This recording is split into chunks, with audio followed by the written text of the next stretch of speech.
Hello. Yes uncle, చెప్పండి. అమ్మా, నువ్వు మాకు బాగా నచ్చావు. అసలు బంగారం అమ్మా నువ్వు. మాకేంటంటే ఇంకో అమ్మాయి కూడా అంతే నచ్చింది. మీ ఇద్దరికి రేటింగ్ ఇవ్వాలంటే ఇద్దరికి 9/10 ఇస్తా. కాకుంటే వాళ్ళ ఫ్యామిలీలో ఏం కాంప్లికేషన్స్ లేవు. మరి మీ ఫ్యామిలీలో మీ అమ్మకి కొన్ని ప్రాబ్లమ్స్ ఉన్నాయి కదా. పైగా మీకు ఫాదర్ లేరు, బ్రదర్స్ కూడా లేరు. రేపు హరీష్ మీ ఇంటి అల్లుడైతే మీ మదర్ ట్రీట్మెంట్ బాధ్యత అంతా మావాడిదే కదమ్మా.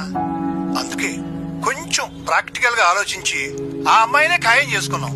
నువ్వేమో అనుకోవద్దమ్మా, నువ్వేమో అనుకోవద్దు. అంకుల్, మీరే అమ్మాయినైనా సెలెక్ట్ చేసుకోండి, నాకేం ప్రాబ్లం లేదు. నిజం చెప్పాలంటే నాకు పెళ్లి చేసుకోవాలని కూడా లేదు. ఏదో మా అమ్మ సంతోషం కోసం నేను ఒప్పుకున్నానంతే.